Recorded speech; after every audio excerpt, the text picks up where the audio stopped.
this week's explosive arrow-firing, sword-slashing chapter of Bleach, Ichigo and Ishida combine their Shinigami and Hollow powers to take down the super-powerful Quincy King.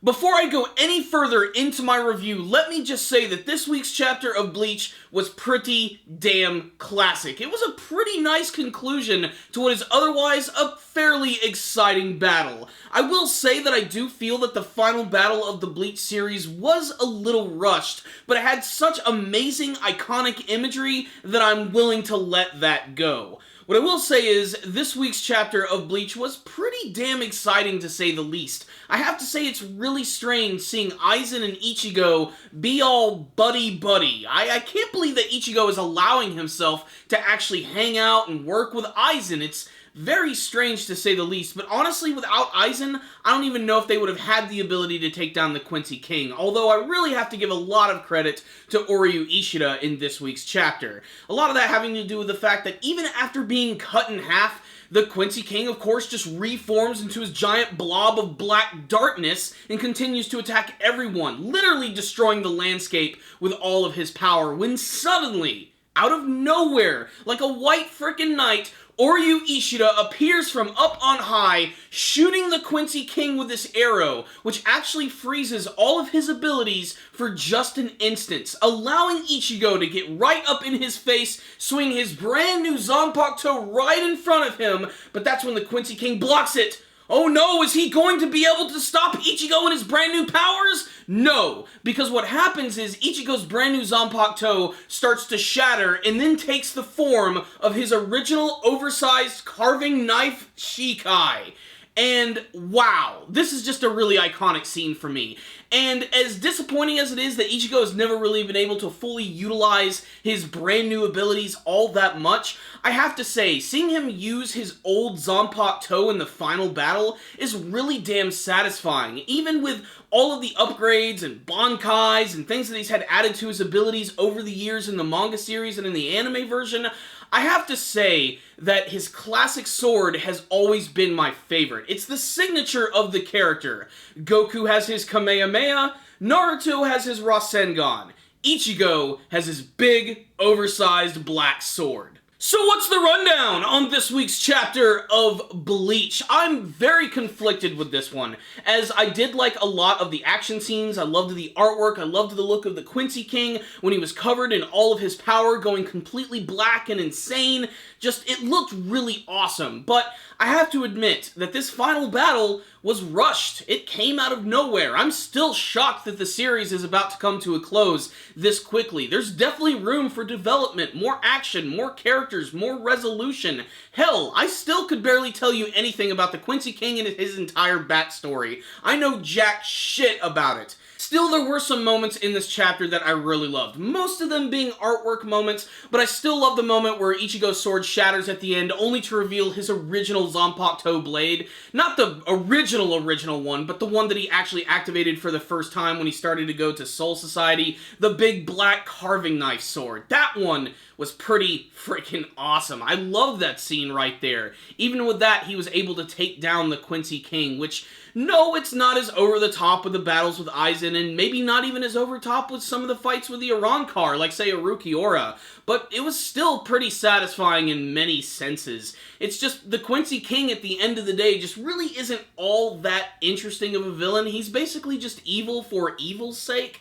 But still, I did enjoy a lot of the elements of this chapter. I will say that it definitely reminded me of playing a Legend of Zelda game. I only say that because it kind of reminds me of the final battle of the Legend of Zelda Wind Waker, where you have Link and Zelda who are fighting against Ganondorf, and you have Zelda, who is now taking on the role of Ishida, shooting an arrow at Ganondorf, who is the Quincy King, and then you have Link, who is Ichigo, who has to get in there after he's been hit with the arrow to finish him off with his sword.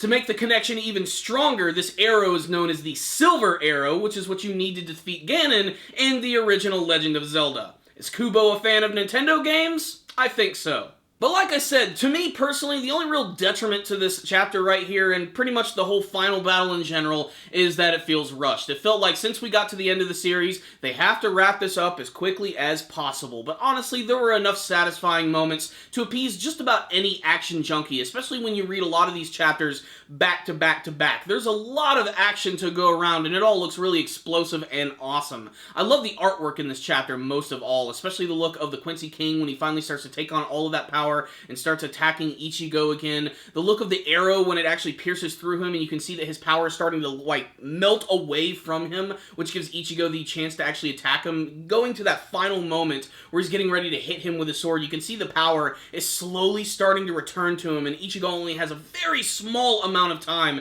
to actually attack him. So that makes this a really breakneck, edge-of-your-seat kind of chapter, although this probably is the conclusion of the final battle. We really don't know. It sort of ends on this big cliffhanger of Ichigo just completely cutting the Quincy King in half. Again, mind you, but we have to keep in mind that apparently at this time, he didn't have his powers, he didn't have his abilities, so he shouldn't be able to regenerate. And it's funny because I was reading some of my comments from the last review. Someone actually mentioned, what if he's like Gerard Valkyrie? I mean, he did absorb his abilities. Shouldn't he be able to sort of regenerate and grow into this massive giant creature? And I thought maybe, yeah, that could have happened too, but honestly, nah, none of that looks like it's going to happen at all. It looks like they just had to get rid of this guy as quickly as possible. What I will say is, if this is the final battle, I can't wait to see how they're going to resolve the rest of the series and what they're going to do for the finale. I'm sure we're going to have some final moments with the Quincy King, him maybe saying a few more words, maybe even delving into his past for a small amount of time. Right after that, though, we have a lot of goodbyes to go through, a lot of characters to see for the final time, and that's pretty much it. That's the end of the Bleach. But what I will say is, I don't know how Yamamoto lost to the Quincy King when they were battling, like, earlier on at the beginning of this arc. Especially considering that the Quincy leader didn't even, like, have the powers of the Soul King yet. He hadn't attained any of that. He hadn't absorbed, like, all of the Quincy into his body yet. So it's just really strange that someone as powerful as Yamamoto, especially with his crazy-ass Bankai abilities, would actually lose to this guy. It's just kind of strange, to be perfectly honest. And that's the thing about the Quincy leader. His power just fluctuates so much. There are moments where he's just a complete fucking badass. Like, you can't even stop this guy. And then, of course, there are just moments where he just looks like a weak little bitch. Although I have to remind myself, when Yamamoto was fighting him, he technically wasn't fighting the real one. It was all kind of like an illusion, just sort of messing with his head, and then the real one showed up at the last second and just rocked his world. Maybe that's why he lost in that battle. All I know is, I'm still not quite sure how to feel about this final battle, but I want to see how the entire series is going to wrap up. This might not be the end. There might be a few more surprises. For all we know, this is just the beginning of the final battle, but we're just going to have to wait and see. But with the fact that the final volumes are coming out soon, and they said that it's going to be ending so quickly, I have a feeling that this is probably at the end of the final battle, and it was satisfying, especially getting to see Ichigo use one of his most classic abilities, which is just taking a big-ass sword and cutting someone in half. This was a fun, action-packed chapter, which might not appeal to all Bleach fans because of how rushed it is. That being said, it is mandatory reading if you are a fan of the Bleach series, especially if you want to conclude the series. So, I liked this chapter. It was not perfect by any stretch of the means. I feel that it was incredibly rushed, but I loved the imagery in this chapter.